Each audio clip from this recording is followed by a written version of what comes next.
So now that we've done the 101, now we're gonna do 102, and you will actually see cryptography, because the last one was not very much crypto, but now you're gonna start seeing crypto. So what I want to talk about is, so I will just like give a quick note about communication, and not secure communication, as something that you can do quantumly that's interesting. And then we will, like, in this part, we will mostly focus on QKD or key distribution. So we're gonna see like what's the protocol from its most simplest form to more and more like sophisticated proofs. And I'll see how much of that I can cover. But yeah, that's the plan for the rest of the day. So one of the things that you can do in quantum information, that it's not cryptography, but it's some sort of like quantum communication protocol, is something known as super dense coding. I don't know if you've heard about that or not, but the idea of super dense coding is that, so first of all, whole level. So you remember this whole level storm bound that I showed you about the distinguishability of the states before? So this has a consequence, and it has a very important consequence, that I feel like when the field started, people had a misconception about this thing till this theorem came out and whole level clarified the space. And that misconception was because a qubit is a continuous space, and I can, like, you know, like my state can be anywhere in this space. It feels like there's a lot of information in it, right? So it can, like, I have one qubit and I can, you know, like that gives me already a whole lot of information. But what whole level bound shows, or what whole level says, is that, well, it's not like qubit gives you everything. You still need to extract information from qubits, and there's a fundamental bound. So you cannot extract more than, sorry, I did this too fast. You cannot extract more than one bit of classical information from a qubit. And that was very important. That like clarified a lot of things about quantum information.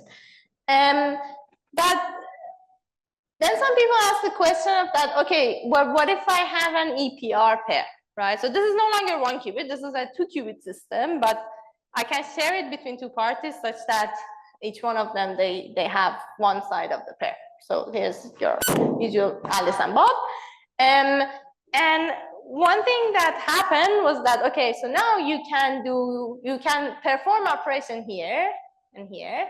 And using this entanglement, using this correlation that you have shared, you can now convey 2 bits of information. How does that work? Tell me. Ideas.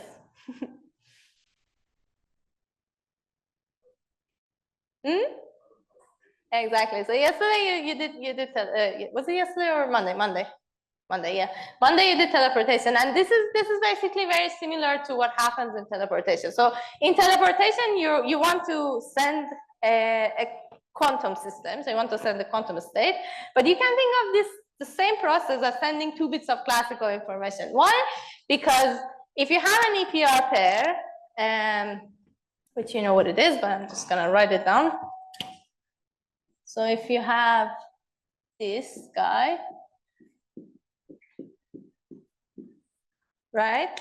And now when you share it between Alice and Bob, so that like each one has one part of it. One thing that Alice can do is that she can run a local operation on her side of the qubits. For instance, she can do an X gate. So if you do an X gate, you will turn this. So let's say this is Alice, this is Bob, this is Alice, this is Bob. The second qubit is Bob.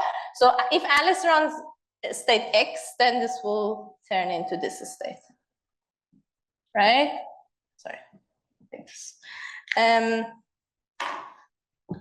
So Alice can like do a local operation, turn this into another one of Bell's state, and now what she can do is that she can send her part of the qubit back to Bob. Now Bob has 2 qubits, but because Bell is a complete basis, Bell basis is a complete basis. Now Bob can perform a measurement which is still local. It's on 2 qubit, but now it's still local, and she can basically read what kind of operation Alice has done. So if Alice does, let's say, nothing, which is identity, or if she does X or Y or Z, which is a local operation that sends the state, then Bob can read exactly that, like 2 bits of information, because you can say that, okay, doing, so I have 4 options, right? So doing nothing is 0, 0, doing X is 0, 1, doing Y is 1, 0, doing Z is 1, 1, right?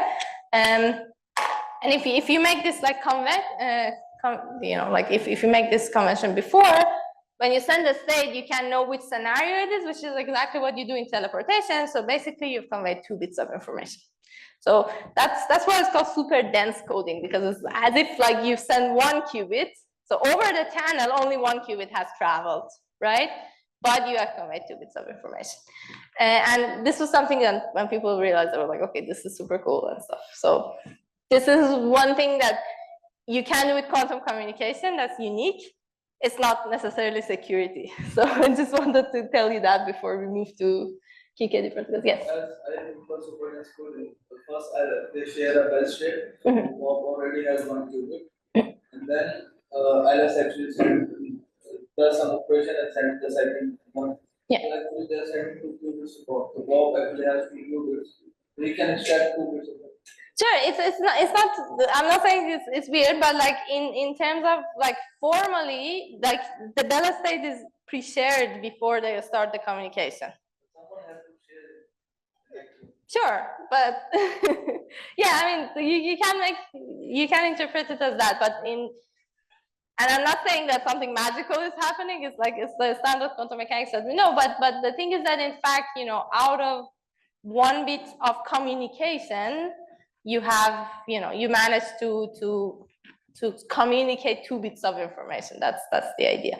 As opposed to classically, you cannot do that, right? So that's the okay. And then now let's get to QKD. So before we get to QKD, I want to again go back and talk about maybe just a little bit in different terms about the types of security that you have, or like types of security you can hope to get for a protocol. So one kind of security is this like computational security. And the idea is that, okay, you need to assume something, and usually this assumption is on the powers of the adversary. So for instance, you assume that the adversary it cannot do unbounded operations. So they're bounded to some like polynomial time, or there are like some different models. For instance, you can assume the adversary is bounded to such a number of gates or things like that. You can model it in different ways, but usually you assume that the adversary is bounded in some computational or time or power or something. And so this relies on problems that are hard to solve. That's why public key or this kind of schemes are usually like known to be in this like computational security regime, because you assume that the adversary they cannot do that. And the reason that they cannot do that is that we say that there are mathematical problems which are not efficient to solve. It doesn't mean that they're unsolvable. So if you give adversary infinite time and infinite power, eventually they would be able to solve it. And this is something that a lot of time you cannot prevent. But the assumption is that on how much power you give to the adversary. So that's I think important to know. I wanted to mention that. So the problem with this is that, well, so the security may break if your assumption turns out not to be correct, which we know already. But also another thing that it's maybe one of the arguments that people use as an advantage of things like QKD is that if you're in this regime of computational security, you might get a break later for the data you have today. And the idea is that, let's say, an adversary wants to break your crypto system, and you have like some very important information you're sending like over the channel, and we still don't have a quantum computer. We know that. So the adversary also doesn't have a quantum computer, so they can't break it now. But we don't know, like in 15, 20 something years, we have that quantum computer that can break it. But if the adversary starts storing the data right now, then in 15 years, if your data is still relevant and important in 15 years, maybe it's not, but if you have the kind of data that is still important in 15 years or 20 years or something, then in a later time, they can be broken. And that might be an issue that you want to avoid. As opposed to that, there's another regime of security. There's another regime of where you can do proofs and cryptography, which is known as information theoretic security. So information theoretic security is almost like in the classical word, this too good to be true scenario. So it's this perfect security where you don't assume anything for adversaries. So the adversary is unbounded. They can do any computation, anything. There's no limit.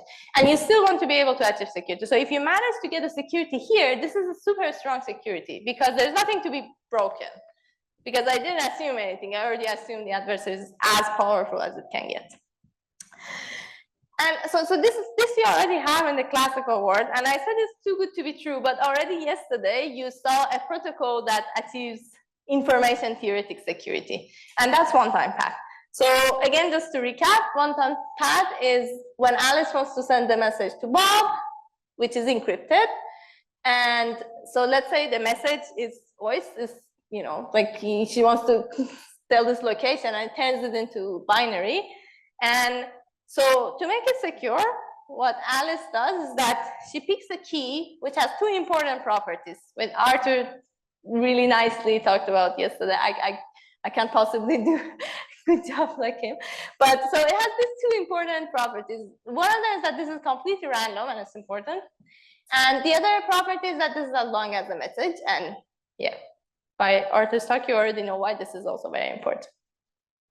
And then what you do is that you XOR these two, so message and the key, and you get your ciphertext. And on the other side, the only thing you need to do is that you XOR back the key, and by the properties of the XOR, this cancels out, and you get the message. So it's a very simple protocol, it's classical. It achieves information theoretic security. You can prove that as long as these two properties are satisfied. So this is very cool. And yeah, the reason is that the ciphertext C leaks no information about the M. So it does not matter what adversary does. That's why it achieves information security. And yeah, so there's no twist here because you already know what's the problem with this. So how did they share this key in the first place? So they wanted to send this message, which is long. If they have to meet up and send this key, which is as long, well, they would have might as well like just send the message, you know, share the message. What's the point of doing this? And this chicken and egg problem in one-time pad used to be like one of the most important dilemmas in cryptography. It was like, okay, how are we gonna ever do this? I mean, before public key cryptography comes and solves this problem in a way, this was always the case. This is like, this is ridiculous. How are we gonna do that? But if you have a way to share the key, then this is the best protocol you can use because, you know, it's very simple and it has information theoretic security. And so that is what quantum key distribution would do for you. So it will give you a way to share this key. Like maybe like a lot of people when they hear QKD for the first time, they think that this is an encryption scheme. It's not. It just gives you the key so that you can do one-time pad afterwards. But it's not. And in fact, as you will see later, for some like technical reason, it's better to call it maybe a key expansion protocol or key establishment protocol than key distribution. So key distribution is not like such a good term to describe it, but anyway. So and so now we want to do that, but we also want to achieve the security against quantum adversary. So information theoretic in the sense that you don't bound, but now the thing that you don't bound is any quantum adversary. So it's presumably a lot more powerful. What are some nice things about QKD? So QKD doesn't need a full quantum computer. So even like today, we don't have a full quantum computer. We still have QKD, and like you can do it with small devices, well, a small can be as big as a table. Or, you know, there's some companies that they produce like QKD chips that are like way more compact, but in some sense, it's still smaller or more minimal, I would say, than a quantum computer. So that's one of the nice things about QKD. It's available today. You can do it. You can do it with satellite. This is actually like a very cool field. A lot of people work on that, how to do it efficiently, how to do it with a good rate, and all that kind of things.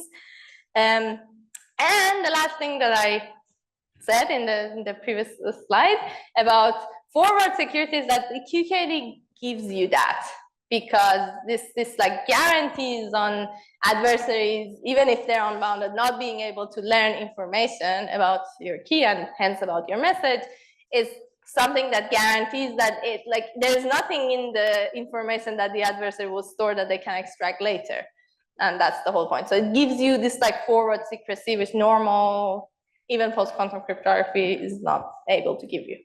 So that's, again, like in favor of QKD. I'll tell you the bad things later. But, okay, what do we need to do QKD? What are the ingredients if this is a cookbook and you want to like cook QKD out of that? So I give you the simplest version. So in the simplest version, of course, you need quantum mechanics. This we always need. You need the ability to prepare. So I'll tell you about the preparer and qubit first. So yeah, you need the ability to prepare a qubit in these states. So in the Z bases and in the X bases, like these 4 states you would need to prepare. You should be able to measure in these bases, both of them. You need a quantum channel. You need a way to send qubits in whatever form they are. Usually they're optical, but you know. And you need a classical channel as well. And this part is very important because I will get back to it. So you need a classical channel at some point of the protocol to send some classical information. This channel is, of course, insecure, because if I needed a secure channel to do a secure communication, that was a bit ridiculous. So this is an insecure channel, but it has a property, and that property is authentication. So it's an authenticated channel, or in another way, you need a way to be able to authenticate the other party, to know that you're talking to the right party, and this is important in the protocol. But it's insecure. So one thing that you need to remember is that in all the QKD protocols that I will talk about today, I assume that Alice and Bob's devices or labs are trusted. So we have 2 parties, Alice and Bob. They are the trusted ones. Yes. And there's an adversary who controls everything in between, like controls the channel, and they can do anything they want. But I trust the preparations and the measurements here and here. There are versions of QKD that don't even need to assume that. So there are versions, there are protocols that you can still do cryptography even if you don't trust devices. And these are called device independent. And I think Arthur will talk about that tomorrow. So they're very cool. Yeah, so if can perform whatever, and so how it works. Let's see. So now that we've done the previous lecture, it's very, very easy to tell you how it works, because it's basically conjugate coding. That's how it works. But let's see. So how the protocol goes. So this is the BB84. This like simple prepare and send version. So Alice picks a random bit. Well, actually a pair of random bits. So I call one of them A, one of them X. What do they represent? X chooses a basis. So if it's 0, I choose Z basis. If it's 1, I choose X basis. This should have been X. Yes, sorry. And the other one chooses the value, right? So actually you choose a value of a bit, and you choose a basis. And well, the combination of these 2 bits will tell you which of the 4 states you need to send, right? Is it 0, plus, 1, or minus? Then you send the state. So per every choice of the pair that you make, you have 1 BB84 state that you send. So you send a stream of those. Okay, so Bob gets this. So again, Bob also makes a random choice. So selects a random bit completely independent to Alice. And that's also for a basis. So Bob picks a random basis. It's Z or X. measures, they get a value. This value is called B. Now you have also another pair, BI, YI. So you have AI, XI, BI, YI. And now Alice and Bob publicly they announced their choice of basis, right? They don't announce the other bits. So A and B are never announced. Just X and Y are announced. And this needs to be done over the classical authenticated channel. So it's publicly announced, so everyone knows that, but it's authenticated in a sense that I know that this announcement, if Alice sends it, Bob knows that it's coming from Alice, or if Bob sends it the other way around. And they keep these bits. And what the protocol does is that in the positions that the bases match, then that bit is a good bit. It's a bit of a key. So we will see how. Then you do two other steps after that. So you do something that's called parameter estimation, which I will tell you what it is. And then you do some classical post-processing to extract like a very good key, because you will have some error eventually, but so, you know, to distill your key basically. I think here is like more clear to see with an example if you haven't seen it before.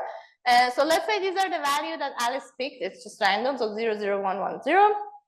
This is the basis, 0, 0, 0, 1, 1, 0, 1. So with these two, I know that this state should be 0, this state should be plus, minus, 1, plus, right? So this is the series of a state that Alice will send to Bob.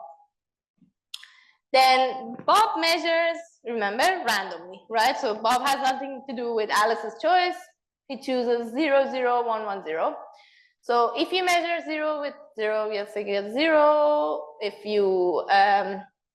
you measure plus in the Z basis, it's probabilistic with half, you get 0 or 1. Let's say I got 1. And this is deterministic because I'm measuring in the right basis, blah, blah, so on and so forth. And so what happens is that when they announce, here and here the bases match, so this is 0. Here and here they don't match, here and here they don't match, So whenever they don't match, I discard that round. So I'll say like, this is not a good bit. I don't do anything with it. But the one that match, I will keep the bits. So why this is correct? So the correctness here is what? The correctness here is that after doing this procedure, Alice and Bob, on the position that the bases match, they have the same bits of information, right? And why this is correct? Because if the bases match, remember conjugate bases, deterministic in one way, random in the other way. So that's exactly that. Because it's deterministic, if you measure in the right basis, they guarantee to have the correct bits. So they have the same bit of information. Why Eve doesn't know it? Again, remember conjugate basis, because in the other, if you measure in the wrong basis, it's purely random. It gives you like uniform distribution. Then Eve doesn't know about it. So it's like a 50-50 choice, and so that's why it works. So this is like a rough description of why it's correct, why the protocol is correct. Do you have any questions about this is QKD description? This is clear, right? Okay, cool. So what is parameter estimation? So I said you do a phase afterward, which is parameter estimation. So this parameter estimation is that Alice and Bob, because Eve, remember, is on the channel. So it's present on the channel, will mess with the states. And there's a lot of things Eve can do, which we will see. So Alice and Bob, they need to estimate how much of this key is good, right? And how much of it has been tampered with or has error or something. And so this is captured by this quantity called qubit error rate or quantum bit error rate, QBER. And this is the error, like the fraction of the errors in the test bits, and well, the fraction of the bits that you pick as your set to test. So that's how it goes. So you choose a fraction of like the whole thing that's been announced, and then you use that as your test set, and this is supposed to be a representative of how good you achieved, you know, like how well you managed to do the protocol. And so the way the protocol proceeds is that after you've done this, if the QBER, if this like fraction is less than some threshold, you know that your key is good enough to go to the next level. And if it's more than that, you will abort. So you say like, there's been too much eavesdropping. I cannot like trust this key anymore. And this is exactly because of this thing that we discussed, that if Eve does something, it leaves a trace. It's like, you know, it's detectable. So this like magical threshold for like good QKD BB84 protocol is 11%. And you will see later how we'll get that, but for now, trust me that this is the case. Okay, so now let's step by step try to understand why QKD is secure, because I just told you like a very hand-wavy intuition of is it secure because of conjugate bases and stuff, but this is still not a proof. So we want to get closer and closer to what a proof of QKD looks like. Do you have any questions before I? No? Okay, good. So to see, like to understand, like, and this is in general, like if you're working on this field, like you're doing protocol design or cryptography, this is a game you will do, is to understand, like you try to simulate, you try to put yourself in the shoes of the adversary and try to see what adversary can do. So what can it do, right? So there are a couple of things that we can think about. One of them is that she measures the qubits on her own and tries to guess, right? So this is one way. So okay, yeah, she can do that, but we know that the measurement affects the state. Whenever she does that, then this is in the fraction of the bits that I picked, this is detected. And so if the qubit is high, I drop the protocol. So this is kind of like taken into account. Another thing that Eve can do that you can think about, I just told you that you can do cloning, right? You can do approximate cloning. You cannot do perfect cloning, but you can do approximate cloning. So one thing that Eve can do is that she can store these states and like kind of like put them inside a approximate cloning machine and get a somewhat good clones of the state. Why this is important? Why this is an attack, right? Because if I'm the adversary, so let's say if cloning was perfectly possible, how could this break the protocol? Does someone want to tell me?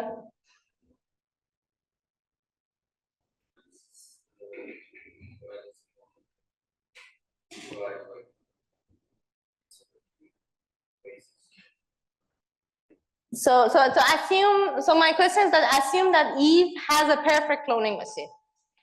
How they can be? And measure the old basis. Exactly. So if you can copy, I think that's what you want to say. So if you can copy, you can wait till they announce the basis, then you measure in the correct basis, so you have exactly the same information as Bob has. So it's like you have the key perfectly, right? But why not clone 2 times and not wait? Just measure in both bases. What do you mean measure in both spaces? If we can clone, we can make it 3 copies, yeah? 1 sent to Bob, and 2 measure in 2 different bases. Yeah, you can do that too, but then you still don't know the choices of Alice and Bob. So you want the protocol to run, right? So ideally, what adversary wants is to fool Alice and Bob to think that she's not there. So they run the protocol, they get the key, but Eve also knows the key perfectly. Yeah, but if the perfect clone exists, yeah? Yes. Then it's like we are not there as the attacker. They need to wait for the announcement. Yeah, they need to wait for the announcement, because before the announcement. One of these 2 copies to that your way actually can be used, because you will not know that just through the measurement you can know which one is wrong. In your case, it will still be right or right. You just get 2 results, but you don't know which. Exactly. The results just random ones. You just have to wait until they announce the basis, and then you will actually know which one to use, because you know which one is not random, but the right one. Okay. Can make sense? Cool. Eve will need to be using total memory. She would need to store the qubits themselves. Store the results of the measurement. Yeah. And then after the bases are announced, then use the Yeah, exactly. So you can assume that it has quantum memory. There's like I'm not eliminating that anyway. So like assuming that Eve has some sort of quantum memory is still there, even like when we do the proof. But yeah, so that's yeah. If they do cloning, they need quantum memory as well. But okay, so fortunately we don't have perfect cloning, so it's not broken like that. But there is approximate cloning, and it's really interesting that if you look in some like old paper, you've seen like some version of proofs of QKD that it's been done through bounds for approximate cloning, and it's quite cool. It doesn't give you the most general bound, it doesn't give you the most general attack, but it gives you like a good enough. I think it gives you the best, the same bound for the best strategy if you do incoherent measurement, like if you do separate like IID measurement, which is kind of cool. So it is actually related to how well you can approximately clone. That's what I wanted to say. But it's still captured by the qubit because you cannot perfectly clone. Because when Eve does that, so let's say Eve actually like runs an approximate cloning machine, they will have a qubit which is not so good. So it has like some fidelity. So when the announcement happens, a lot of time they're wrong. And also, when they do that, they affect the state. So the state they will send to Bob is also affected. Hence, Eve gets caught if they do approximate cloning. There's something like a slightly better that Eve can do, like a bit smarter. What she can do is that she can measure the qubits that comes, right? So let's say, you know, you have Alice, Eve, Bob. Let's say the qubit is passing, Eve captures it. They measure the qubit, they get some information, right? It's not a perfect information, but they get some information. And then, so that the protocol doesn't abort, Eve prepares another state based on the information they get, and then sends it back to the Bob, right? So Bob, so far, they don't know what they have. So this is called intercept reason attack. So let's have a look at that. How this work. Okay, so that's the attack. Eve intercepts each qubit, then she measures in a randomly chosen basis, then she resends a new qubit to Bob that prepared in the basis that she observed. Okay? So, what happens? What happens here is that Eve, if Eve chooses the correct basis, then everything goes well, right? Because if by chance Eve chooses the right basis, then Bob gets the right basis, then it's as if Eve has never been there, except that she has, right? So with probability half, Bob receives the correct basis and the protocol follows. But even if Eve chooses the wrong basis, with probability half, her outcome leads her to send the basis that, you know, that when Bob measures is the good one, right? So let's say if Eve guesses X while it has been like Z. So if Eve sends, I don't know, a state plus, and Bob is expecting 0 and 1, it's still with probability half. When Bob measures, they get the correct answer, right? So if you write this down, and this is how you usually analyze the security. So you want to bound the success probability of an adversary in a scenario. So here we have a specific scenario, which is this intercept reason attack. So this success probability of Eve is what? I can just like break it down and write it. So if this is the probability that they choose the correct basis, in that case, you know, the game is won with probability 1. If they choose the wrong basis, it's the probability that Bob gets the correct outcome. And if you just like write down this probability, it's half plus half times half, so it's 3 by 4. This is the success probability. So the protocol can tolerate 25%. That's the thing. So if we go over this threshold for when this attack happens, then we'll just, yeah. When you write in the previous slide that if you do approximate cloning, it's do you lose 25%? No, that gives you a better attack if you do the best cloning. Yeah, that's so. This is a suboptimal attack. This is not the best attack you can do. If you do approximate cloning, it's still not the best attack, but in some regimes, as I said, like if you assume the best attack is to attack everything one by one and there's nothing interesting in between, then that gives you the same bounds as the best attack, the cloning one. Okay, so this is tolerated in the sense that, okay, so I can detect that this is an attack that exists, but it's detectable, so it's good. Then I can still have like a secure protocol even if this attack happens. Okay, but you see, it's like if you think about it like this, it gets a bit frustrating. Like, do I have to go over like all possible attacks to understand like when the protocol is secure and what threshold I should put and what like how I can tolerate it? This is like, what if I miss a scenario? What if there is like something very smart that you could do that I cannot capture? So this is sure a good way to understand if the protocol breaks in under like, you know, easy scenarios or like trivial attacks. And whenever you design a protocol, you should do this. This is a very good and important exercise, but this is not a way to prove things. So what is a good way? What is a good way to understand what is happening exactly?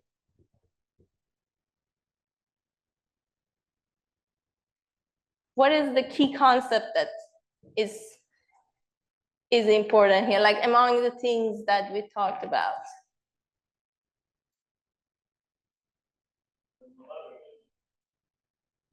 So far I haven't done any entanglements, right? So I'm just like sending states. So yeah, monogamy would have been nice but if I was working with the entangled state. So I'm doing a different design. So this is just by sending BB84 state. But do you have, I guess, what is a key concept that if I analyze it, I will understand this relationship between Alice, Bob, and Eve, and hence I can know all the possible attacks?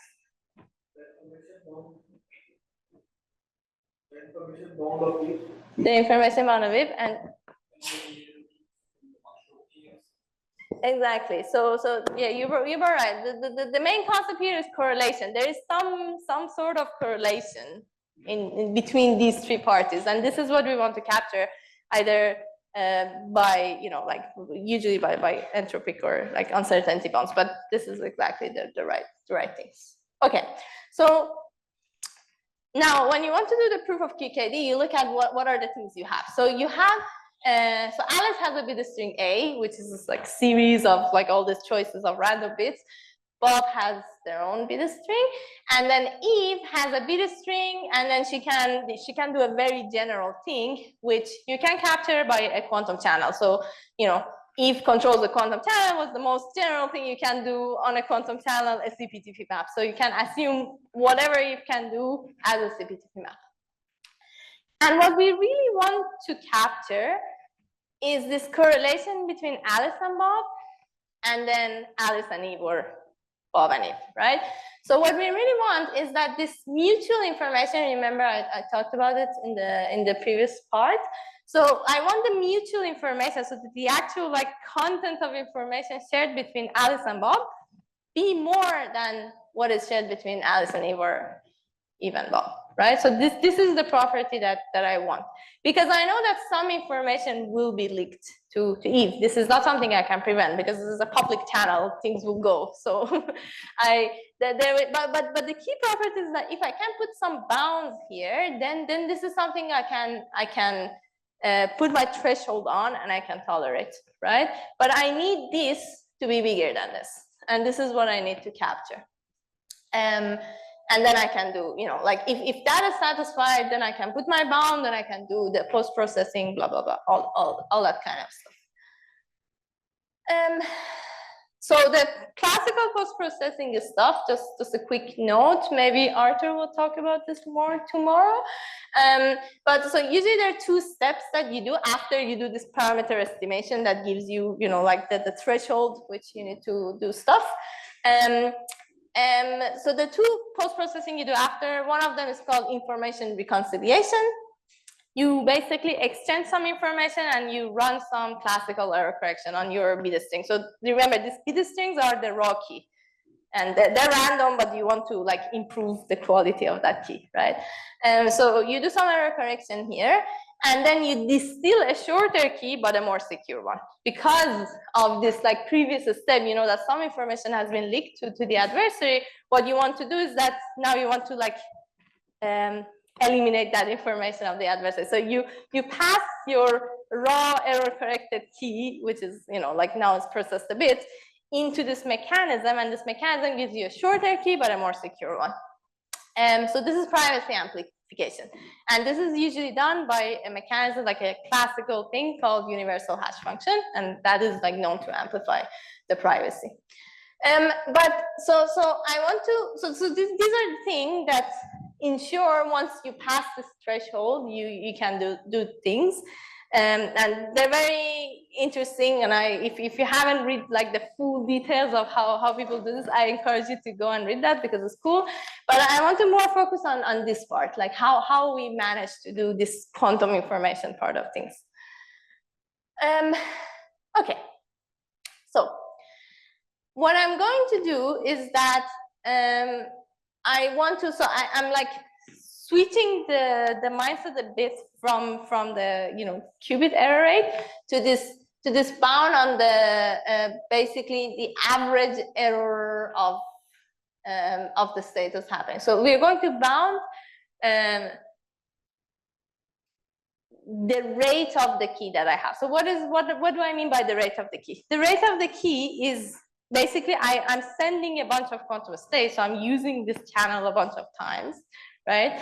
And out of this, I'm getting some bits of key. So this is the rate that I have. But now, because there's eavesdropping and there's error, then in different axes, and remember, I'm choosing this like basis at random. So I'm having a bunch of random variables, right? So I can have an error in Z basis, or I can have an error in X basis, right? So these are now random variables chosen by Alice and Bob during the protocol. And this I capture by the entropy of that, because it captures, like the amount of information. It can also capture the average error. So I define this quantity that says, okay, this error, this rate is basically half minus half of the entropy on average error on one of the bases and the other bases. So to get here, we've done a lot of simplifications, right? This is overly simplified. I assumed a lot of things are ideal, like detection. I assume all the post-processing are ideal. And I assume asymptotic limit. This is important. You will see later. Yes. Sorry? So 1/2 comes from the fact that there's this. So half of almost half of the time you're throwing away the information because of the choice of the basis. This is that. But then on top of that, if you have an average error bias towards, like in one of the axes, this is more information that's been revealed. So this you need to capture. You'll see where this comes from, like in a bit more detail. But I just wanted to flash this out first. So now if you assume that the average error in X and Z bases are symmetric, which is a reasonable assumption, because why you would think that the adversary wants to attack one basis more than the other, while as I'm choosing them uniformly. So if there's no reason to believe that, you can basically get this quantity to be equal, and you can set them to be equal to the qubit error rate, right? Because this supposed to be like, I chose that fraction in a way that captures my average error, so it can just like, might as well put them as that. So if you do that, this formula, it will reduce to this. And what I want to know is that, what is the largest D that the protocol doesn't abort? In another word, what is the rate that less than that I have no key? I have a bunch of zeros and one, but there's no security. So I can put this rate to 0 to find the bound for D. And if you do that, so you calculate this is like a binary entropy that's equal half, and it will give you D equal 11%, basically. That's how you get the 11%. That's the magical number. That's where it comes from. Okay, so this is how you get the 11%, and now you know that you can tolerate, and this is the best thing you can tolerate. This is like really a proof now in some sense, because it gives you like concrete bounds that depends on information. But so I still didn't tell you how I get this, right? Intuitively it makes sense, but formally. So formally, this comes actually from the mutual information, because remember here before, let's go back. This is the fundamental thing I asked. I asked this mutual information to be more than that. So I want to bound this mutual information. So now let's go see how I do this. Okay. So this expression is basically coming from a more intuitive one. So I'm going to say, okay, so a rate, I will define it as the difference between, like there's a half baseline, but there's a difference between the mutual information between Alice and Bob and the one between Alice and Eve. But if you notice here, I switch. So here I use the notation I, and here I use the notation S. This is because here this is not completely classical mutual information. Why? The reason is because of what you asked exactly last session, is that now when I'm quantifying the mutual information, Eve has a quantum state. Eve in fact has a lot of quantum state, right? This is the whole stream of like BB84 stuff and everything that she can do over the channel. So this will result into a quantum state plus some classical things. So basically this is the quantity I need to bound. But fortunately, this I can bound. So this is basically the amount of information that is accessible to Eve. And this I can bound by another quantity that's called whole level quantity. The whole level is all over the place in quantum information. And this whole level quantity is exactly the maximum amount of information you can extract, right? So you remember I told you this is, if you have like one simple qubit, this maximum amount of information is 1, right? Now you have like a more complicated state, but still that's the point. So for each and every one of them, there's like some bound on how much information you can extract, and that's captured by the whole level one. So now if I write everything, this quantity is bounded by accessible information, which is this thing intuitively. Accessible information is bounded by whole level quantity, and whole level quantity, you can write it really nicely in terms of entropic quantity. So whole level quantity is basically the quantum entropy of your state minus half of the, sum of the classical binary entropy of your classical random variable. Because again, remember here what I have is a quantum classical state. So this classical part is the choice of my classical random variable. The quantum part is the state that Eve will have throughout the protocol. So if I calculate, so if I calculate this, so if I calculate this, this will give you half, and this is half minus this minus that. So this gives you this formula here. It's very simple, but it's a long way to get to this very simple formula. Does it make sense? Any questions? Okay, cool. So this is it. Let me see what's the, yeah, so before I go. So this is basically now a real, yes. You're assuming a specific, that you know what state equals. No, that's the whole point. So you're assuming whatever Eve does on top of the state that is already on the channel. So in a sense, sigma is something like this. So, sorry, I'm going to do it here. So let's say, like, the things you send over the channel or whatever, like a bunch of this, right? So let me call this row of Alice, and like this will get to Bob, right? So now Eve is on the channel, so Eve is here. So the most general thing you can assume Eve to do is to run a channel. I call that Eve channel. This is an attack. You don't know what it is, it's just a channel. So it is applied to this state rho, and it will give you this state sigma, right? But now, apart from this, there are more information on this channel, right? There's, for instance, this. So Eve doesn't see the random choices of Alice, so she doesn't see the bits, But when the bases are announced, she also has that. So you can assume the state of Eve as this sigma E tensor, some state, let's say I call that basis information. Some basis information state which contains that, like, you know, the thing, anything that's like happened after the announcement. But this part of the state, you will have it later, right? So you want to know that out of this whole thing, once everything is announced, which is captured by this part,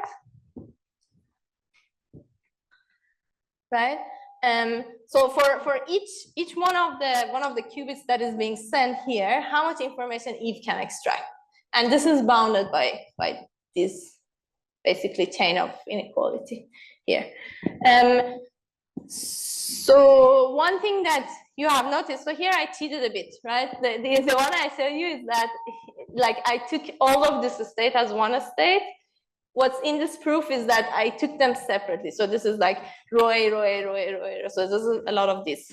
And this is actually one of the, I would say, shortcomings of the proof. So this is, till now, we have a full proof of QKD, right? Because I didn't assume anything about what Eve can do. It's not a specific attack strategy. It's as general as it can get.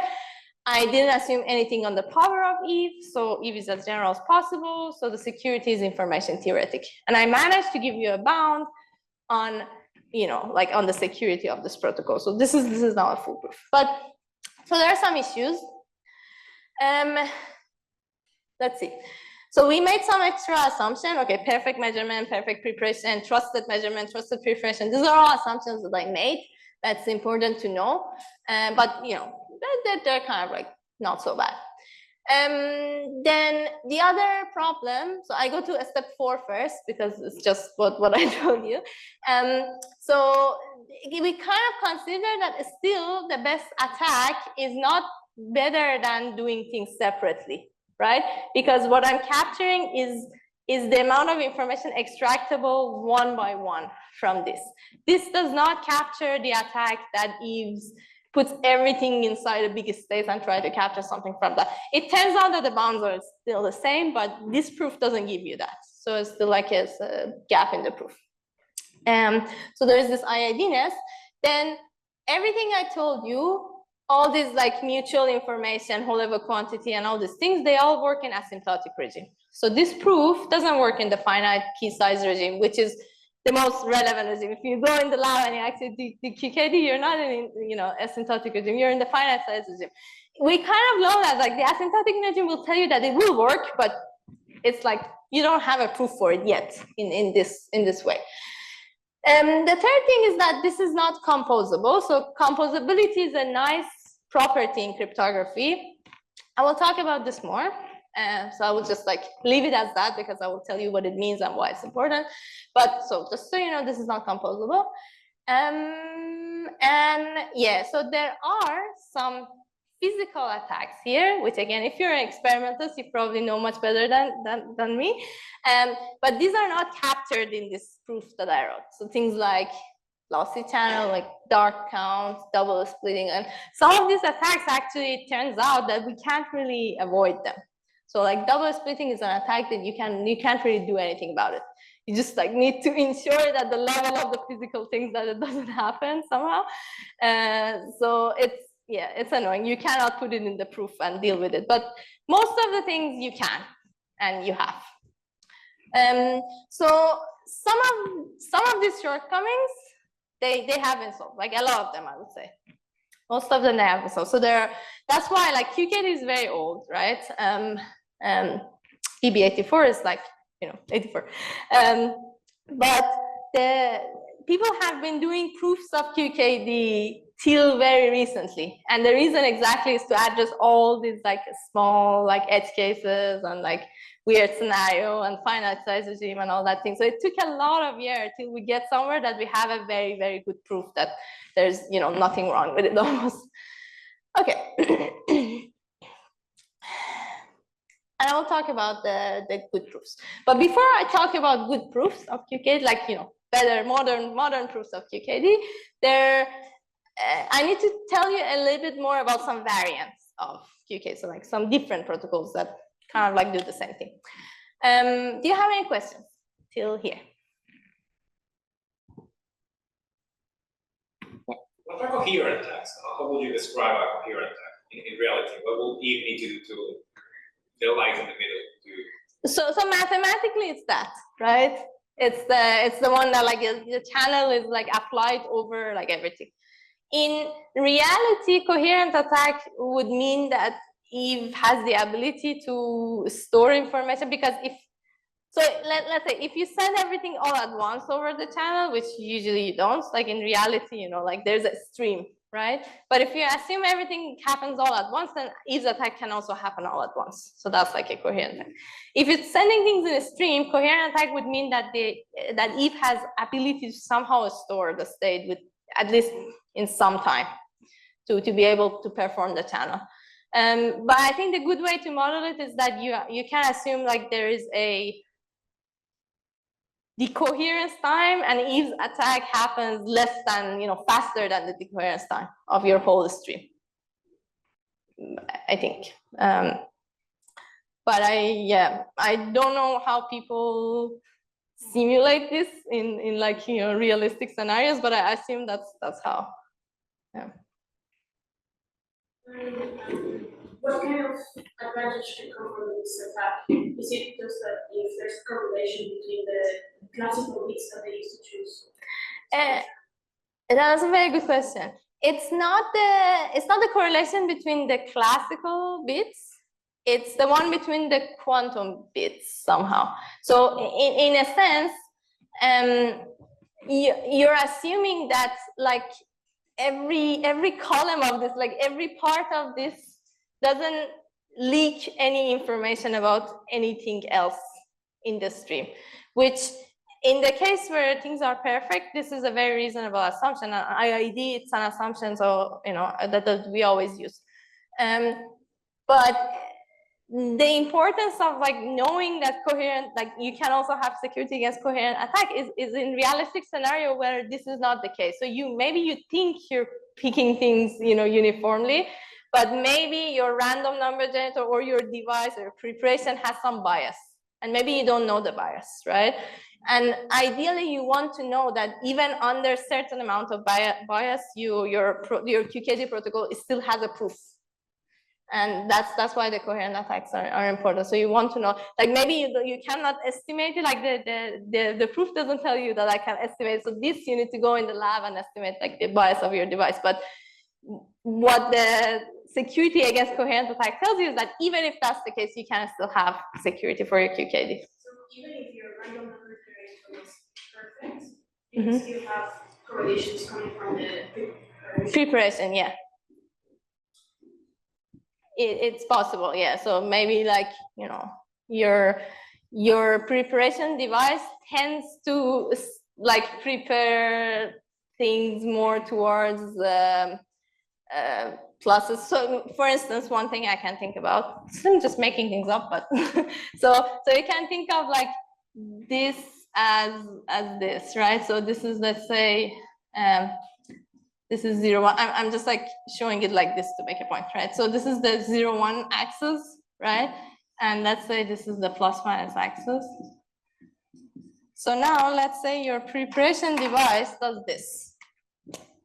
So instead of like, you know, half of the time give you this, half of the time gives you this, like whenever it wants to do the plus, it does this. So wait, like this, yeah. So then this creates some sort of bias, and it will show here, and the idea is that maybe the adversary can explore this, and you want to be able to do the proof even if this is the case. Okay. All right, let's move on. So as I said, before I tell you about that, I need to tell you about more protocols, more QKD protocols. So there's a lot of QKD protocols. There's one with 6 states instead of 4 states. So you add also the y-axis to the game. So now you have 6. There is E91, so Arthur's protocol, which is quite cool, but I will not talk about it. I will let him talk about it. And by the way, it's like I was like looking at this slide yesterday. I was like, this is insane that I'm teaching cryptography in a school that Arthur Eckes is like there and teaching cryptography. It's kind of like surreal, but yeah. So yeah, he will tell you about this. There is this P92 protocol. So there's a lot of variants, and there's this device independent ones, which I think they're very cool. The one I want to talk about is what people know as entangled based QKD, or like the entangled way. So if you go and talk to someone and they say we do the entangled QKD, that's what usually they mean. So they mean usually the BBM92, so Bennett Russell and Mermin protocol. So sometimes they mean the other one, but like it's usually this. So how does this work? You probably, but from everything that I told you so far, you should probably know how this works intuitively, but I'll just like say it. So Alice and Bob, now instead of like sending a stream of qubits, they share n bell pair. So n maximally entangled state. You don't ask how this is shared. This is given when the protocol starts. So they have this like bell pair shares. Then, so the way the protocol goes is that there's no quantum communication, so they don't send the stuff. But Alice measures, so they only measure, right? Alice, again, picks the basis, measures her side of the qubit in this like random basis, and then she gets a value, right? So there's still like a pair of basis and value. And so Alice is that. And then Bob does the same. So he picks a basis, measures, gets a value. And that's about it. The rest is like BB84. And well, you should know why this is exactly like this works exactly the same, because you know, like let's say Alice, if she chooses Z, measures. If let's say, you know, if the state collapses 0, then for sure Bob will also have 0. But now you remember that I told you that the entangled state, they're the same no matter which basis you write. So now if you write this in plus basis, it's exactly the same. So that's the beauty of it. So you now have plus, plus, minus, minus. What it means is that, yeah, it doesn't matter. So if I do the Z basis, I know Bob's answer deterministically. If I do plus, I know, again, plus or minus, I know Bob's answer deterministically. If our basis doesn't match, we get the other as a random bit. And that's like, that gives you the same stuff as BB84. Yeah. Oh, I already had a slide on that. I thought I removed it. Yeah. So that's it. So yeah, it's what is cool is that maximally entangled state, they produce the same correlation that conjugate coding, you know, produces, and that's a very cool thing. So here, intuitively now you can think about the monogamy of entanglement. I don't remember who asked, but that's like for this protocol now the monogamy of entanglement is relevant. Why? Because this perfect correlation only happens if we're sharing a maximally entangled state, right? Now, if we didn't share a maximally entangled state, if in fact Eve has entangled herself somehow with the two of us, then we don't share a maximally entangled state anymore. We have something else, right? And that something else is good because it can be detected now. Because if it wasn't because of monogamy of entanglement, we could be maximally entangled, and then Eve was also entangled with us. So whatever information we were like trying to get, whatever bits we were trying to extract by doing this thing, Eve could also do that. But because of monogamy of entanglement, Eve cannot do that, because we know that if we're maximally entangled, then Eve is separated. It's separable from us. And that's the core of why this works. Yeah. But so this is nice, and you have like a different way of doing QKD, but one thing that's important, and the reason I talked about this protocol and not all kinds of QKD protocol is that this is a way to this better, more modern proofs of QKD. Because from a point of view of the adversary, so I told you that, you know, whatever statistics that is being generated here and the statistics that are being generated in the BBA protocol, they're similar. And that's the key property that we're going to use to do the proof of the, like the good proof, the more like sophisticated proof of the BBA. So we will start from this protocol, and then we will make a reduction to the prepare and measure protocol, which, yeah, might sound a bit unintuitive why I'm doing that, but hopefully you'll see that in a bit. Okay, yeah. So to see why I'm doing that, I need to now talk about composability. And I'll talk about something called abstract cryptography. But this is a bit of a switch of context. So if you have any questions so far about the entangled protocol or anything till this point, let me know, because I'm going to talk about a little bit, maybe different things. No, good? Okay. So what is composability? Let's start from this. Or maybe no, let's even start from one step before.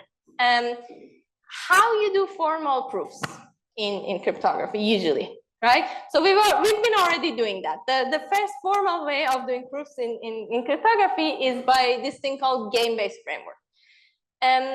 So a game-based framework is basically this game we were trying to do with the QKD stuff, which is that I want to define a game, a formal game, and I define this usually between the honest parties and the not honest parties. So dishonest party can be dishonest party can be adversary, or maybe you have protocol that both of the parties are dishonest, and then you switch the roles. But you define a game between honest party and dishonest party. So usually this is how it goes. Let me go on the board.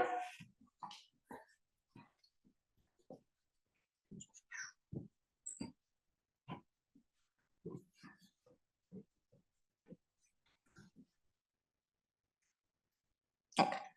So let's say, very generally, you have Alice, you have Bob, and then you have Eve. Sometimes you have scenarios that Bob is your Eve, so Bob is your like dishonest party. But like for now, let's assume it's like that. And so your protocol itself is usually a game between Alice and Bob. It's like a sort of set of instruction you give a bunch of things they do, they achieve like a functionality. But how you capture the security is that, so you have your dishonest party or Eve or adversary, and you want to bound the amount of success they can. Yes. You write with a different color. Okay, sorry. I just wrote Alice, Bob, and Eve, but yeah. Okay.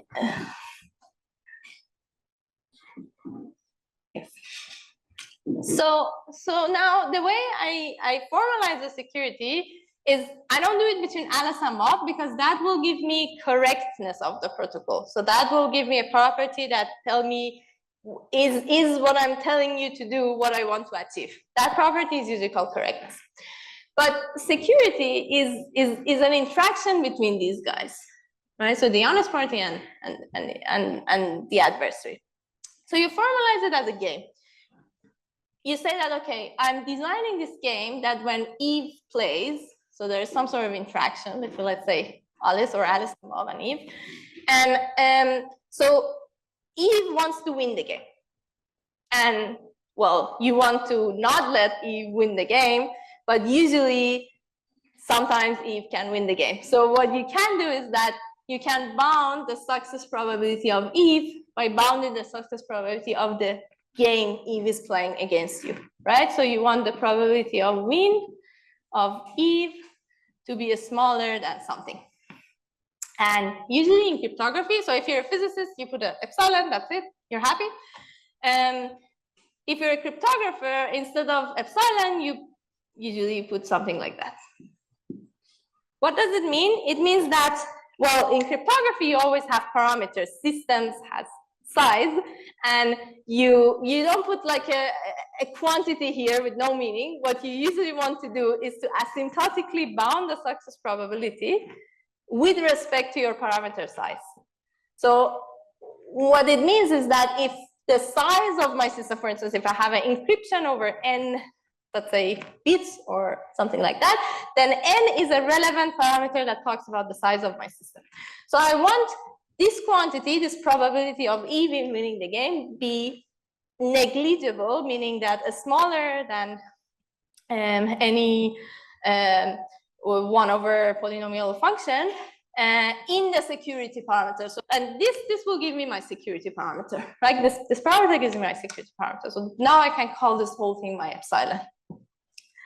And that's how we do the proof. So in a way, we were doing that, but like we were picking one of these like qubits in the stream of BB84 state, and we were trying to bound the success probability of Eve, and we were doing it really nicely by using the information quantities, right? But in general, you can do that. No matter if you're doing classical crypto or quantum crypto, this is something you can do. And this is called the game-based framework. So the art here is to design a good game, and your game should capture your protocol and should capture the powers of the adversary, should capture whatever adversary can do. And you can do that. The shortcoming of this whole way of doing proofs in cryptography is that it cannot give you a composable proof. What is a composable proof? So let's say you have an encryption system, right? You have an encryption protocol. So a very simple encryption protocol. You put a text in, the encryption will encrypt and give you some ciphertext, something that's encrypted, right? And let's say I design a game really well and perfectly, and I do the security of my scheme, and I give you here you go, your proof. And you're very happy and stuff. But now let's say that you want to use this small encryption inside a bigger system. So you want to do, let's say, this is encryption, then combine it with something else, then run it like a different protocol, then run a different protocol, then run a different protocol, and then you have like this big scheme. Now, if you do something like that, and you have done your proof in a game-based framework, then when you combine things, you have to redo the proof. And this is very like famous in cryptography. There are examples of protocols that are secure, standalone, but when you compose them with something else, they break. The security breaks. And this has been for a long time, this like, you know, this mind-boggling things for cryptographers that like how, like this is not nice. Like I want to have a way which when I do the proof, then I can also tell you that you can go and compose it with something else and it doesn't break the security. And so people have done that. And this is this composable security framework. So there are two of them. The first one was, did I write here? Yeah. So the first one is called universal composability. It's done by, it was introduced by Canetti. And the other one, which is the one I want to talk about, is abstract cryptography, which is introduced by Maurer and Renato Renner. They have similarities in the mindset and the way you think about proofs and protocol, but they have also differences. My opinion is that, and it's not just me, I think a lot of people think that the OIST is much nicer when you're dealing with quantum stuff. So it's like the preferred framework of composability if you're doing quantum proofs. You can also do universal, like quantum universal composability, but it's not very nice. It's just that the way things are formalized in UC are a bit annoying when you move to the quantum. And I will not get into the detail of that, but just for the record. So let me give you like a conceptual idea of how this framework, how proofs look like in this framework. So the idea is that, okay, so one way was this, you know, I do this game and I capture the things that are happening in the probability of winning the game. The other idea is that, okay, I can think of my protocol as something, some functionality that lives in an ideal world. So in an ideal world, when I think about encryption, I think about a message which is sent from one place to another place, and it doesn't leak any information. So this is the concept, this is the abstraction of an encryption. And you think about this in this like abstract, platonic, ideal world, right? But then an actual protocol lives here, lives in a real world. In a real world, it's not enough that I tell you I want something to be sent and I want it to be secure. This is too vague, this is too abstract.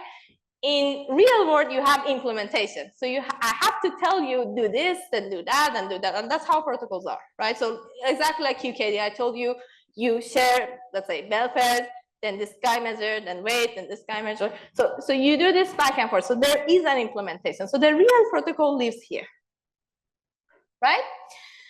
But one thing about the ideal protocol is that the ideal protocol is always secure because it's ideal. It lives in an ideal world. When I tell you an ideal encryption, by definition, I'm telling you that this encryption is secure. So now if I have someone who interacts with these guys, right? So interacts with the real world protocol, and somehow I can make it fair for it to interact with the ideal world as well, which I will tell you what I mean. And so if I interact with them and I don't know where I belong, right? I cannot know that this is the ideal protocol or this has been the real protocol. Then I have security by definition.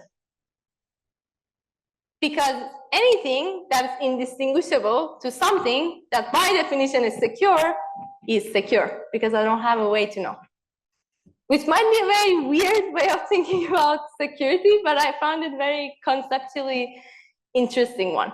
So all these like composed of a framework, they do security by indistinguishability somehow. So the mindset behind this some sort of proof is the concept of indistinguishability.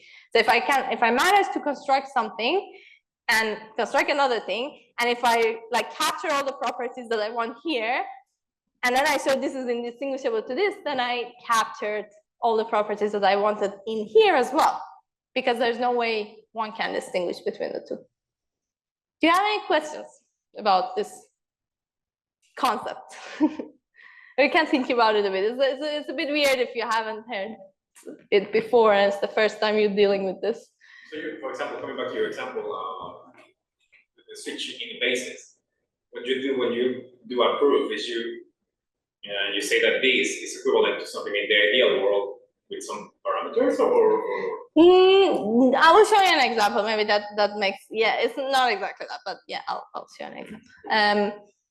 But yeah, so this is like an, yeah, like a bit of a more proper picture to show what I talked about. So usually like you have these boxes that describe your protocols or your system, and what the idea is that these boxes, as long as they're unknown, so I don't tell you which one it is, you interact with it and by interact I mean you look at all the possible input and output that come in and out of these boxes, and you can assume a distinguisher that interacts with this thing, and a distinguisher will give you a binary answer. The answer is 0 or 1, and the 0 means I belong to the real world, and 1 is I belong to the, let's say, ideal world, right?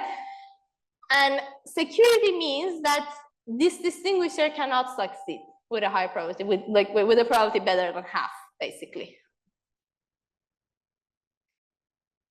And that's what gives you security. Yeah, I see a lot of frowns. I think I understand, but okay. Maybe we can use the mic, sorry. Oh.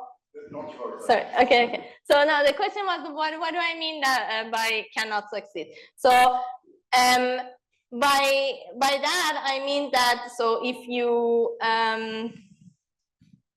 remember this like learning like unknown unitary thing I said in the previous in the previous lecture. So let's do a simple indistinguishable again. This is not AC or anything. It's just like to show you the concept of like indistinguishability. So let's say I have this game. This is still a game, but now I'm doing indistinguishability. So I have a box that has certain specific property. Oh, let's put it this way. Sorry, so you mean cannot succeed in distinguishing ideal and real world? Yes. Oh, okay, sorry. That's it? That's it? Yeah. Okay.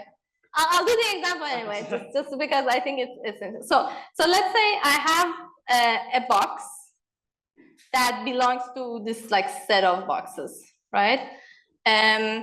So this is this guy. And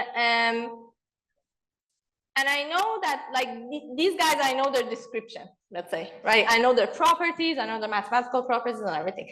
And then I have like another set, which is the set of all possible boxes. So now like B can also belong to set of, let's say this is the set of all possible boxes of the same mathematical structure. So for instance, if this is function, this would be the set of all the functions, and I pick here randomly, right? So now an indistinguishability game is that I flip a coin and I pick either from here or from here, right? But I give you this box obscurely, right? So I give you a black box and I tell you, okay, distinguish for me, is this coming from this set or is this coming from that set, right? If you cannot do that, this is an indistinguishability property, and then you can use it. So we will see this tomorrow, Friday as well, because this is a very important thing which I will rely on a lot. But yeah, this is for instance an indistinguishability game, and if you manage to bound the success of the distinguisher, distinguishing between the two, then you manage to prove something, which we'll see that. So here is the same mindset, but let's see a little bit more formally, because like this example might clear things a little bit. So in abstract cryptography, usually you think of these boxes, you think of your schemes as these boxes, and yes. Just a quick question from me. It's like it's in CCA, in CPA, part of this framework or something? Part of which, AC or? AC. So NCC and CPA, these are like attack models. You can have them in AC as well, but you can have them in game-based framework too. So for instance, it's this idea that, okay, do I allow the adversary to query or to get their information as they want? This is like chosen, let's say, plain text, if you're, for instance, dealing with encryption. Or do I just give them random string? And this is like, random CPA and things like that. So yeah, these are attack models that you can have in like normal proofs as well. You can model them in AC, of course, but yeah, it's not dedicated to AC. It's not specific to AC. Okay, so you have these boxes, and they have a really cool name for it in AC. They call them resources, and the reason that this is the case is that the way you think about the protocol is that, so it comes in the formal definition. So let's say this is a protocol P. So this is my protocol, and S is my ideal resource, right? So a P is something that uses or like is applied to a real resource, and if it's indistinguishable now to my ideal resource, then this is when I have the security. So I have epsilon whatever construction for it in AC. So a protocol, in a sense, you can think of it as something that attaches to a resource, and this will give you an implementation of a protocol. So let's see one-time pad. I think it's a very, very cool example here. So the ideal resource of one-time pad basically is just this box here. you abstract it as much as you can. So if you abstract it as much as you can, what do you have? You have Alice, you have Bob. There is a secure channel. If you put X here, Bob gets X here. That's it. That's as much as abstraction you can possibly get, right? But this is enough. That's an ideal resource, and it describes perfectly well what I want for an OT or for an encryption. So let's forget about this part for a second.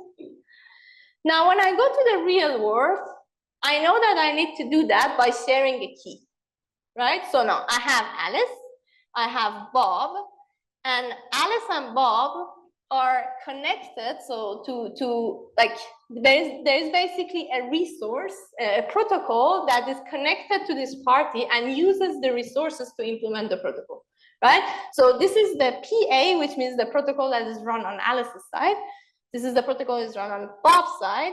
This is the key that has been shared between the two. And well, we know that the protocol goes as Alice XOR the key and Bob XOR the key with the ciphertext, right? And what else do you have? You also have a public channel, which this information, which is the ciphertext, travels through. And that's it. That's all you have, right? But now, from the point of view of the adversary has access to this whole box. But now it's really cool because you can exactly see what is coming out of this box. So what is coming out of this box is this value y, which is exactly what goes over the channel, right? When you do one-time pad, I encrypt with a key. Eve doesn't see the key. Eve doesn't see the plain message. What Eve sees is the ciphertext. And this is what Eve sees, right? So this is the real protocol. It's the perfect description of the one-time pad. So what is this thing here? So this thing is basically is a tool to make these scenarios comparable. And this is usually called a simulator. So a simulator is something that you attach on this side to simulate the behavior of this ideal resource to the outside world, right? So here the simulator is basically like here you can think of it as like Eve's part of the protocol, or like, you know, this is the notion, the symbol for the simulator in the IC. So basically you get this guy, and it's by a random string, it produces the y. Why I'm saying like it generates a random string? Because this is essentially, if your one-time pad is perfect, that's what happens, right? Eve gets a completely random string out of your protocol. So now if I want to simulate this in the real world, because in the real world, I have a perfect X that comes out of here, right? But Eve never gets that. Eve gets a random string. So here Eve gets a random string. How do I simulate this scenario in an ideal world? By saying that, okay, I get my X, but I just like ignore it, or I don't use it. I generate a random string and I put this random string out, right? So now the only thing I need to show after I've done, like, if I draw these boxes precisely in a way that captures well my scenarios, the only thing I need to do is that this box is indistinguishable to this box. And this is what you can do in the AC. And for one-time pad, for instance, it's easy. It's not very hard. But what it gives you is a composable security proof. Now, so if you do the proof in this way, because anything that can ever attach to this box you already captured, right? So you capture the properties of this box as it is, and as it can ever be, then it doesn't matter how you use it or where you use it. So like if you prove something in the composable setting, it's secure even with respect to the composition. So you get the compositionality for free, and that's the nice thing about it. Yeah. Okay. So this is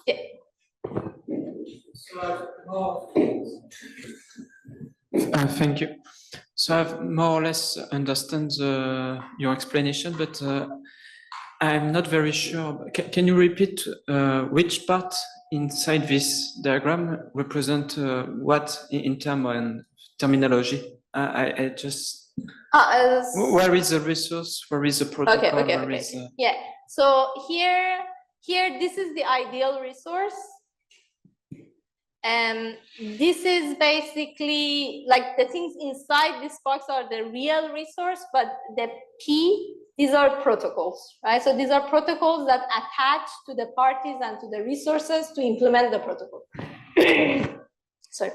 And so like, for instance, here, like the secret key is one of your resources. The message goes inside the box. The message goes outside the box. And your public channel is also inside this like real resource. So this is ideal resource. This is real resource. And this is simulator. Simulator is the guy who makes these two scenarios comparable. If that makes sense.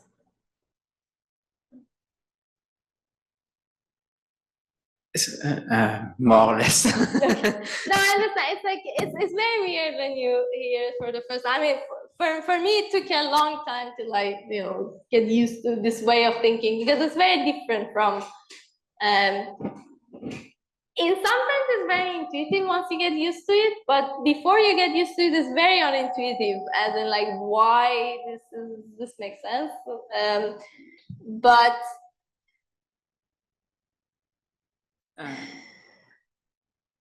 Yeah, but, how can okay. I maybe like let me see if I can say so do you at least get the idea about the indistinguishability, because I think that's the most important part. Yeah, I have understand sorry. I have more or less understand the proof, but just more the terminology that was a little bit confusing. But yeah, I mean, so one thing I would suggest, like if you want to get into AC stuff, start from the original paper. I think this is still the best place to start, and it's really nice. It's a very nicely written paper. There is also like a slide or a lecture note by Maurer himself or Renato, I don't remember which is also really nice. So they go really step by step. They talk about constructing cryptography, and then they get to this like idea of resources and stuff in the AC. The paper is called Constructive Cryptography. The paper that you're referring to that does step-by-step construction is called Constructive Cryptography. Yeah. So I was talking about the slides, like the lecture notes, or there's some lecture notes or slides on that. So that's good, but you can also start from here, I would say. It depends, because I think they explain a lot of concepts here as well. So, but yeah, these two papers are like a good place to start, I would say. I think the last thing I say before I go to the QKD parts, because like I told you this to tell you something about QKD. Yeah. Sorry. So in the MS framework, where is the distinguisher? Oh, so there's no distinguisher. There's usually there's no distinguisher. You can also define your game as a distinguishing game.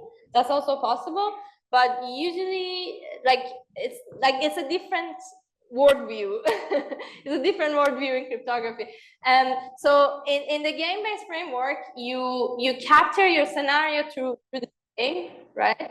Now, if the scenario you're interested in, if the property that you want to prove relies on distinguishing between two things or not being able to distinguish between two things, then you can have a distinguishing game, like similar to the one I had here, right? But so it's not like every time you do a indistinguishability proof, you have done a composable one. That's not the case.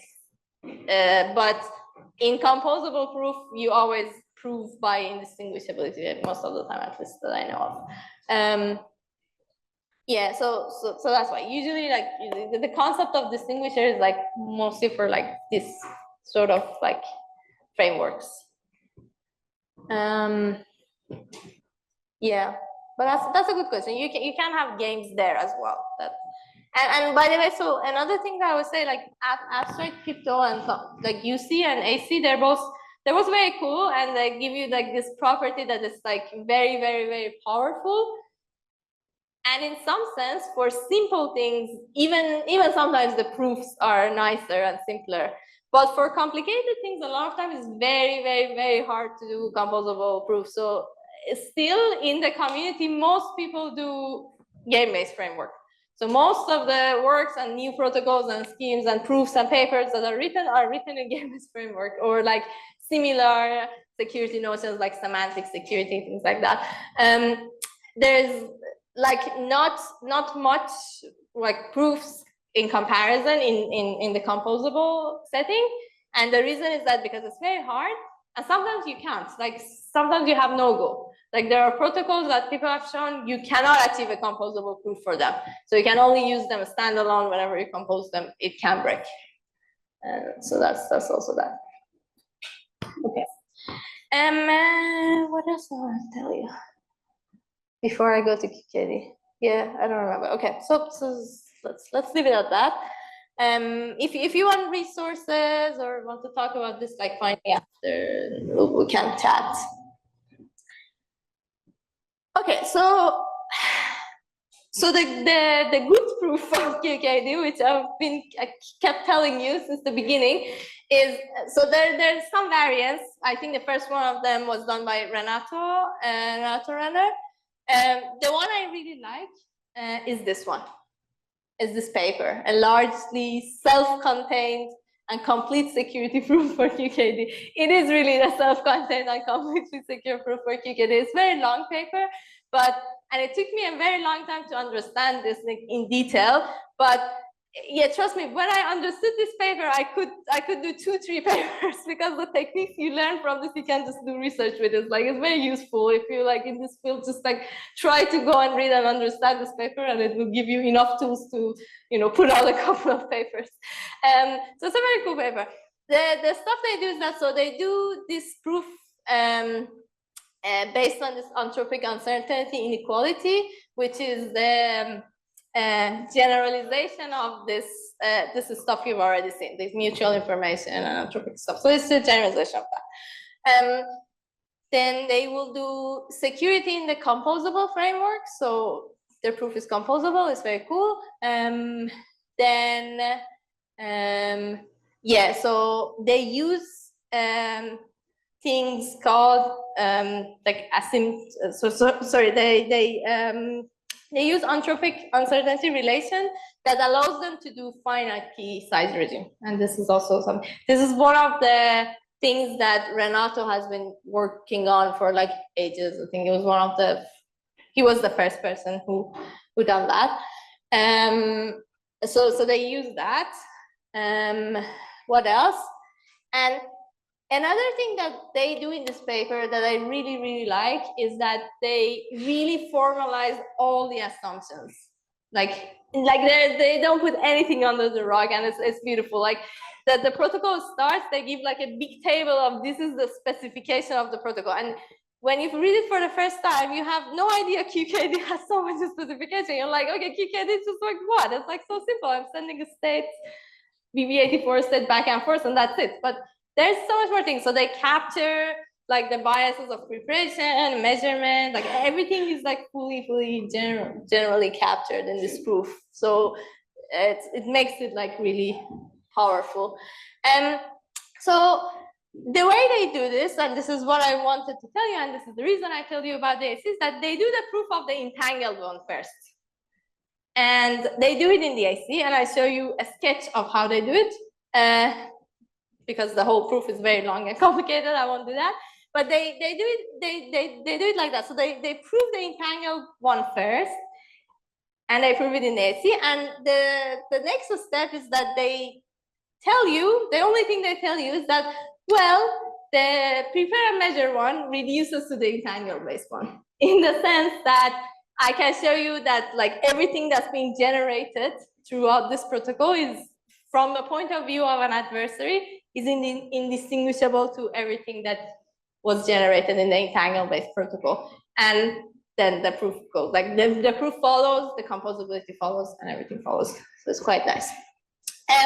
So they basically do it in this kind of picture sort of thing. So this is a ideal abstraction of a key establishment. So S here is your raw key, basically. So you have Alice Bob, this thing is here. And so they go through a lot of variants. So basically every step of the protocol that happens, so for instance, here a measurement has happened with some like random inputs, and here the state is being destroyed and things like that. So everything they abstracted with these boxes, and they just like, you know, like they just show it. So this is like one step, this is next step, this is next step. So they have like all these variants that capture every step that's happening in the QKD, in the entangled-based protocol. Remember, in the entangled-based one, you start with a resource of entangled state, you do measurement, basis, announcement, and all that, right? And so now this is the cool part. The cool part is that like, the way they do the proof and they do this indistinguishability game that I was talking about is that they capture this whole scenario, the ideal one, inside a big quantum state. So this big quantum state it captures everything that is there for all the parties. That's why it's like a tripartite state. So it's the state of Alice, Bob, and Eve, this whole thing. And then they do the same thing, and they trace how this biggest state of Alice, Bob, and Eve in the real protocol evolves, right? So first it's like this entangled state, and Eve has nothing, and then Eve can apply like a general channel, then measurement that happens on one side, measurement happens on the other side. So this is like keep track of this state as the protocol moves along. And at the end, after many, many pages, they show that basically this stuff, like the trace distance between this and this is bounded. And this is how they show the integral. So it's almost like if you see the whole protocol as a giant state, at the end, if I look at this state, can I like distinguish this state with a good probability to the state, whereas I was living in an ideal world and things were happening. And I think this is a very, very nice mindset to do the proof, and that's how they of course, like in doing that, they show already a lot of results that was already established on how to use this like anthropic uncertainty to basically show that like bounding stuff by trace distance is enough. It gives you enough good bound on the amount of information. So at the end of the day, they still bound the amount of information, but they do it through bounding the distances between this whole giant body of quantum state that's happening throughout the protocol. And that's it. So I will not get more into the detail, because if I do, then we'll have to read the paper together. Basically, there's no other way, and that will take hours. But I just wanted to give you an idea, because once you know how it works and why it should work, then hopefully, if you're interested, you can go and read the paper and see how it works. And okay, this is the last thing I want to say. So you saw the like nice proofs and stuff. And there's one last thing that I think you should know about QKD, and it's important in life. This is a theoretical regime. And if you remember very in the beginning, I told you that, okay, so you send the states, right? Or even when you're in the entangled base, you do your measurement. And at some point, Alice and Bob, they announced the basis. And I told you that this needs to happen over an authenticated channel. Why this is important? Because you need to know that the basis is coming, the announcement of the basis is coming from an honest party.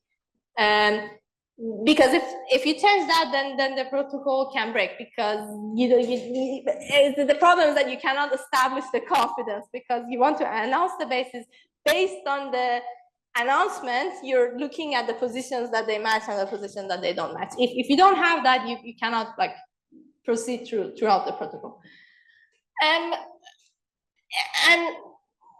one question that like one big question here, once you move from this like theoretical, abstract, la la land world to the real world, is that how you do the authentication.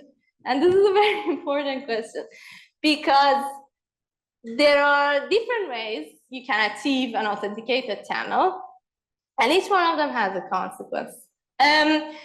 So just so you know why this is such an important issue.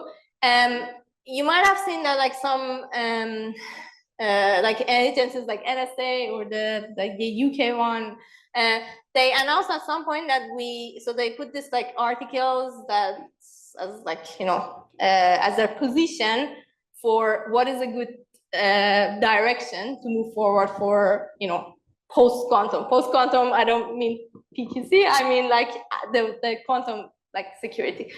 And they say that okay, we advise against QKD being the main thing, and we think that we should move towards post-quantum cryptography. And one of the reasons they give, so they give a couple of reasons. Some of them is like, okay, this is not a scalable QKD. It's like you cannot make optical links to your mobile phone, so it's like it doesn't work the same way as like the cryptography in practice works. So this is like some of them are fair and stuff like that. And one of the things that they say is that okay, there is the problem of authentication. Like how you do authentication might become an issue and is an issue. So if you do QKD and you don't deal with the authentication part, you're putting something under the rug, and that's important. And so Renato again appears again, and Romanov, they write this like debate reply to these things, and I think this is also a very nice paper to read, to have a look to see what how do they respond. The response is basically it's quite simple about authentication. What they say is that, well, true, authentication is important.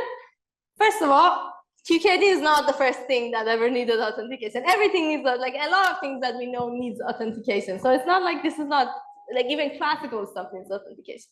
So this is something that we need to take care of anyway. And there's usually 3 ways you can do this. Well, you either use a pre-shared key or you use the trusted third party. So this is how they respond. I will tell you like another way you can do it, like 2 other ways you can do this, but like generally this is one way. I'll tell you why. But so the main important message here is that, yeah, sure, authentication is very important. We really need to understand what's going on here. But QKD is not the only thing that uses authentication, and authentication is never free. Like you need to pay a price, either by having some assumptions, trust assumption, which you didn't want to have, or by having to do something before, or to lower your security. So here's all the ways that I know you can do authentication. So either you can still do it with symmetric key methods. So the most famous way to do it is by message authentication codes. These are like known schemes to do authentication in classical cryptography. For that, it's symmetric key, so you need a key. Well, it's a small, you don't need like as much as a big key for like a good authenticated channel, but you still need a key. So what happens if you combine this with QKD is that it's you need to assume for the first time that you do QKD, you have a pre-shared key. So this pre-shared key is small to do the first round of authentication, and that you cannot go around that. But once you've done that, because what you end up with is a key, then you can use part of the key for authentication in the next round. So now like you have like a smaller key, but part of that you can use for authentication. So you can do this like recycling, and then like it reduces your rate a little bit and stuff like that. But this is still a manageable thing to do. But you need to meet once to share that first key. And this is one of the reasons I told you maybe key establishment or key expansion is a better name for QKD than key distribution, because it does need that if you want to be here. But if you do it in this way, then then you still get information theoretic security. So everything is good. Like I didn't reduce the security, I just need to do key sharing once. You can try to do it with public key schemes with things like signature or maybe other things, but like usually signature is the way to do it. So now you don't need to share the key. But then the problem is that then you reduce your security to the security of the weak link, which is now authentication. So you reduce the whole security to the computational regime. So this is no longer information theoretic secure because this is not information theoretic secure. And then like if you use a, let's say, post-quantum scheme and that breaks, then your QKD breaks. So it's a bit like counterintuitive. It's not so nice. You still might be the way to do it for some applications, but yeah. Maybe you're only authenticating once. What does it matter if someone breaks that encryption? It's not instantaneous, right? You mean like with the symmetric key? Yeah. So with the symmetric key, yeah, it's fine. It's just that, you know, that one time you need to do, and then like every time you also reduce your key size because part of it you need to use for authentication for the next round. So the first time you share it, you have an authentication channel, you establish a key, right? Let's say this key is, I don't know, 128 bits long, right? Then if you, so now you do your encryption, you do whatever you want with it. But now if you want to do like another round of QKD, the reasonable thing to do is not to use the whole key, to put some part of it aside for the next round you want to do authentication. Right, so that's how you go. So you keep one part aside. You do, you know, like, if you want to keep doing that. If usually it's not like in a network you have two links and they only want to talk to each other once, right? So if this is something that's going to happen again and again over time, usually like you put some part of the key aside. So that's that. As I say, it's not so bad, but it's still you need to know that you have this like, oh sorry. Yes.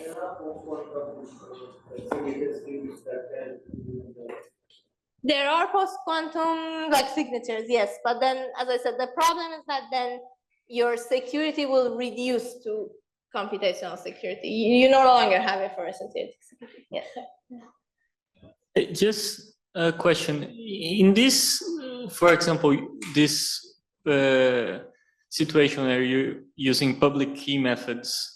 In a sense, of course, you don't have information theoretic security, but you also don't fall for that problem of like store now, decrypt later, right? Because if later on they decrypt your authentication key, this doesn't matter anymore, right? Exactly. Yeah. So it's still, there's still advantage in doing QKD. It's not like, you know, the whole thing is useless because if you do, you know, like your authentication in a public key way, but. Yeah, there's like, I just wanted to like make it clear that there's a price you need to pay, or you need to have a trusted third party, which was like the assumption that Renato was also mentioning, in a sense that, well, in a network, we can assume that there is this like one trusted party, and every time, so let's say if you're doing this QKD over the network, the way we do it is that every time someone joins, they get their authentication key from the trusted party, and then we do QKD, then it's fine. But, you know, like it's not like you're in a bubble that you have like, you know, only these two guys and you don't need any trust assumptions. So you need to bring trust assumptions a little bit. There is a fourth way to do this, which is not in Renato's paper. So this is like some of my work. So I will talk about this on Friday, but there are alternative assumptions. Like now that you have to give up and use some assumption, there's also like other ways you can do authentication. And that's not based on any of these things. It's based on different assumptions. But there's other way to do that as well. But I think still the preferred way to think about this is the first one at the moment, because you know it's nice and easy and it keeps your stuff information theoretic secure. And I think that's that. And now you know QKD.